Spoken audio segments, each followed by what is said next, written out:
A 2-year-old girl continues to recover in a hospital after being partially paralyzed, while the man accused by her family of causing it is cleared. Now the family is speaking out. Good evening, I'm Jeff Farrell.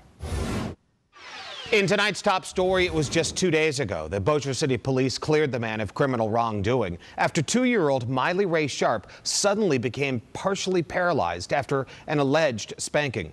Tonight, KSLA News 12's Clay Osterly speaks with Miley's family. In Bossier City, Clay Osterly, KSLA News 12. We asked the family if they plan on taking any further action against the babysitter. McDonald said right now their main concern is getting Miley Ray better and back to normal. Coming up in that full forecast, Jeff. All right, so thank you very much. Talking about the weather in what's become an all too familiar sight as we approach the end of what's been a very dry summer. A stubborn grass and brush fire forced fire crews into action this afternoon. That fire started about 2 o'clock this afternoon just outside of Texarkana, Texas in Pleasant Grove. That's where firefighters from the area responded. And it happens at a time when fire conditions couldn't be much worse, considering that only 7 counties or parishes remain without burn bans in the Arklatex. We jumped over there for the wind. Words of exhaustion and exasperation from Jason Schutten. 1 hour into his battle against the encroaching flames from a grass and brush fire on property just outside Texarkana in Pleasant Grove, Texas. It started over here. It came through and the wind was just pushing it and it jumped. Actually leaped by bounds and it came all the way and just started spreading all the way across the other side of the grass. Jason told us this was actually supposed to be move-out day from this property off Gin Road. That was before the flames broke out and began to devour the parched landscape. Just passing by. A Bowie County commissioner happened to be driving by, spotted the smoke, and stopped to help, saying later the smoldering fire didn't seem too bad. Not at first. The wind changed on us and just went from bad to worse. When we got here, it was still burning pretty good, and between us and LE and C5 and Texarkana and everybody that's on scene was able to get it knocked down pretty quick and under control. KSLA News 12 is now told that this fire may have all started because of a cigarette, but the investigation isn't over. Not sure exactly where it started, still under investigation on that. Looks like we burnt about a couple acres and saved a few structures on this backside from getting burned. Residents even resorted to pouring buckets of water on the flames and shoveling dirt in other hot spots, all the while fighting an uphill battle, not only against fires, but nature itself. As dry as it is and all that, it's not going to take long for it to take off in these conditions and this weather. Now, that just happened to be just one of several grass and brush fires that broke out on this Sunday in Bowie County. New at 10, guards at the Louisiana State Penitentiary at Angola opened fire on a car today after the driver allegedly accelerated through the gatehouse at the entrance of the maximum security facility, according to a prison spokesman. It all began about 2:30 this afternoon. Authorities say the vehicle seen here had 2 small children inside when it drove around a stopping arm and into prison grounds. At least 2 guards then opened fire, but the vehicle continued through and was followed by a Department of Corrections investigator. That investigator pursued the suspect through prison grounds, and the 2 vehicles collided head-on about 20 minutes later, ending the chase. Warden Burl Kane says guards were aware the children were inside when they opened fire, but were following prison protocol to stop the vehicle. You could have the children as hostages. You could have all kinds of situations with them. The point is the vehicle or what's in the vehicle cannot compromise the prison, because then you have a major compromise of public safety, and so we have to ensure the safety of the public at all costs. So we can't let the car go in without knowing what's in the car. Luckily, no one was injured in the shooting, and the driver, Floyd Tillman, was apprehended. The car had circled the area outside the gatehouse before the incident and reportedly approached the entrance several times before driving through, according to the warden.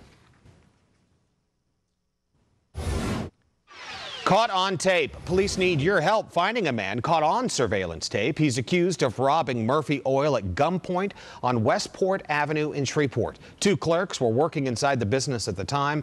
The suspect was only able to get money from one register. He took off in a silver Dodge Durango. Crime Stoppers is offering a $500 reward for tips leading to an arrest. Call 318-673-7373 if you have any information on that case. The trial is expected to start Monday at the Caddo Parish Courthouse for a man accused of kidnapping and attempted murder. Christopher Michael Johnson allegedly kidnapped two people and shot Shawanda McClinton 7 times. That was back in August of 2009.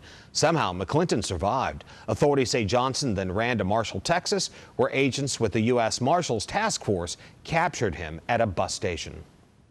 Police in Arkansas say they shot and killed a 107-year-old man in a standoff. Officers were called out to a Pine Bluff home on Saturday on a report of 2 aggravated assaults.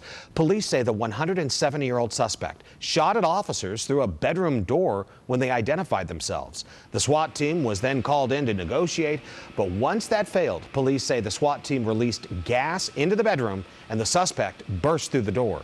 The 107-year-old man was killed in an exchange of gunfire. Meanwhile, elsewhere tonight, 2 tanker cars derailed and overturned this morning in one part of the Arklatex, affecting traffic there for 9 hours today. Longview Fire Marshal Johnny Zachary says the BNSF railway accident happened early this morning as some cars were being switched. Zachary says one tanker car carried diesel fuel and didn't leak. The other tanker hauled molten resin, similar to road tar, and less than 50 gallons leaked. Firefighters contained the spill. Longview police reopened traffic to that area about 10 o'clock this morning. Police have now issued an arrest warrant for a man wanted in connection with at least one of the 9 sexual assaults they are investigating in South Dallas. The department announced this weekend that DNA results provided a match for this man, 38-year-old Van Dixon, who remains at large. 9 women so far have been attacked by what authorities suspect may be the same rapist. As President Obama continues to push for a limited military strike against Syria, that country's president is denying he authorized the use of chemical weapons. That's coming up next on this Sunday edition of KSLA News 12 Weekend at 10. In his first interview with the U.S. television network in nearly 2 years, Syrian President Bashar al-Assad denied using chemical weapons on his own people. The comments come as the White House tries to convince Congress and the American people that the Syrian government must be held accountable. CBS News correspondent Allison Harmelin has the latest from New York. Allison Harmelin for CBS News. President Assad, for his part, also told Charlie Rose that Syria will retaliate if the U.S. attacks. Rose's interview with Assad airs tomorrow on CBS This Morning.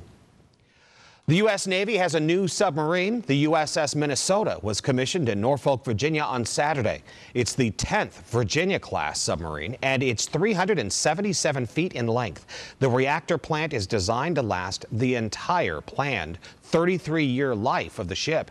Navy officials say the USS Minnesota is the most advanced submarine in the world and gives the United States a technological edge. But that's not all.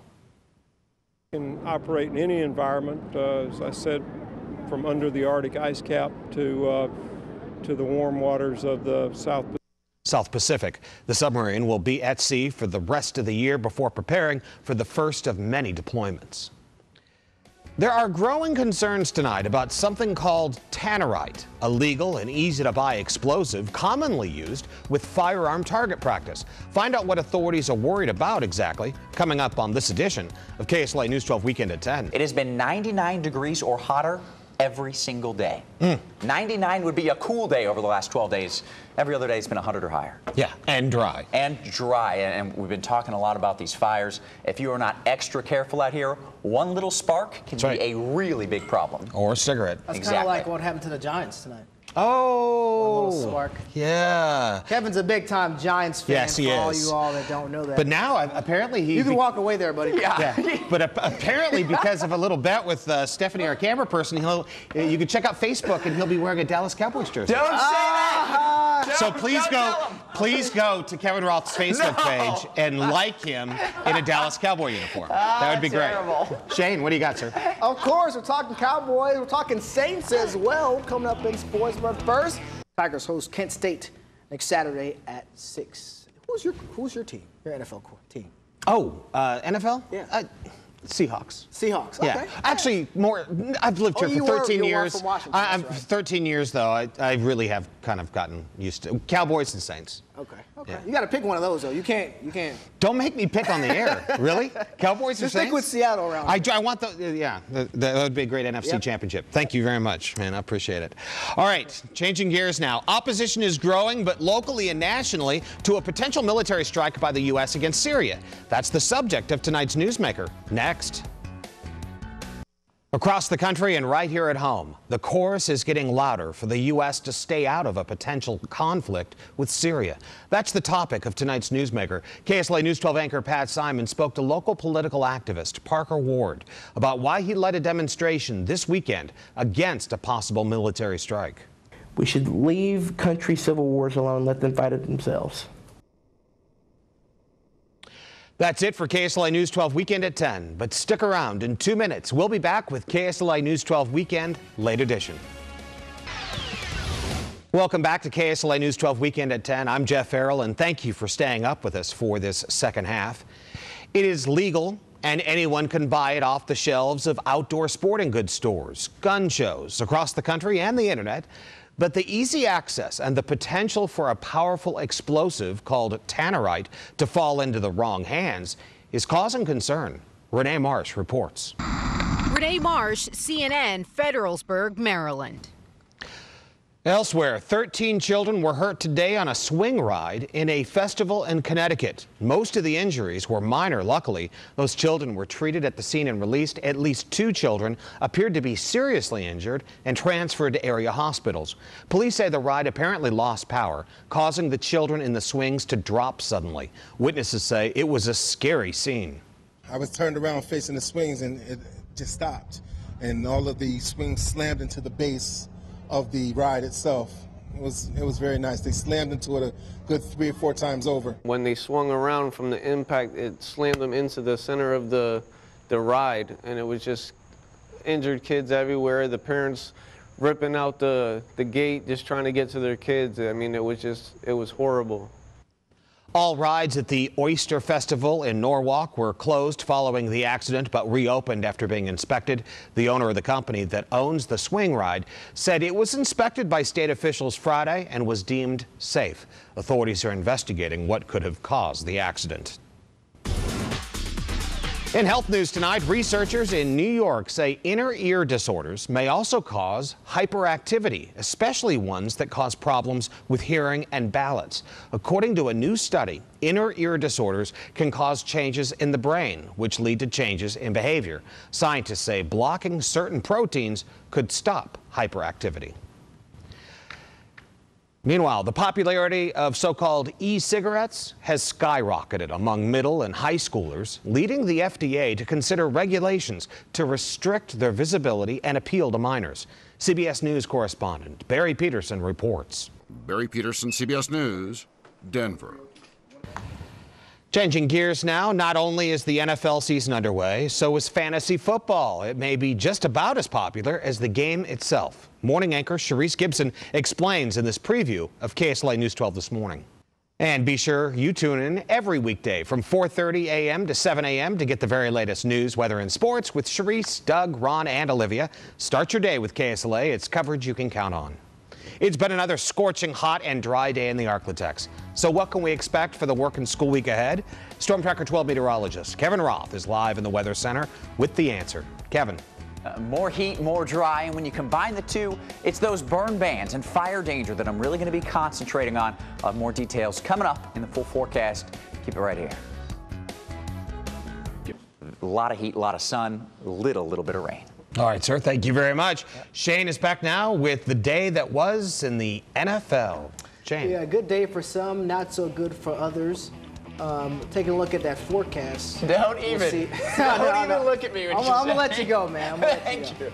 For some reason, they get forgotten sometimes. That's right. right. And here at KSLA, we like to remember those band members and reward them with a top play nominee. Oh, that's very nice. Like how I did that? Yeah, that was Kind of like a commercial. That was good. The promotions department would probably like that. Yeah, it will. I'm sure you'll hear about it. Up next, Storm Tracker 12 meteorologist Kevin Roth. He's a darling with the promo people, trust me. He'll be back with a recap. All right, finally tonight, when you're a squirrel, falling is an occupational hazard. But one squirrel in Covington, Louisiana, is walking around with a bullet. A woman discovered the squirrel in her backyard scampering around with a .22 caliber bullet in its shoulder. A veterinarian says it wouldn't take much to get the bullet out, but the woman also says it looks like the squirrel isn't in much pain because it's functioning very well. I bet he's a talking point among his friends. Yeah, he's the tough guy among his friends. Like, don't mess with me. I got a bullet lodged in my Yeah, might as well have a bullseye. Yeah. Speaking of bullseye, I'd love a little rain bullseye right here in the architect. It's not going to happen. Nah, we're just dry. We're hot all the way through. A lot of sunshine. High temperature tomorrow, 99 degrees. That's it for us. Remember, you can log on to KSLA.com 24/7 for news and weather headlines till 4:30 a.m. You're up to date. Good night, and be careful out there. Now, with the KSLA News 12 mobile app, you'll never be without news from KSLA.com. To text and email alerts for breaking news and weather. All right here in the palm of your hand.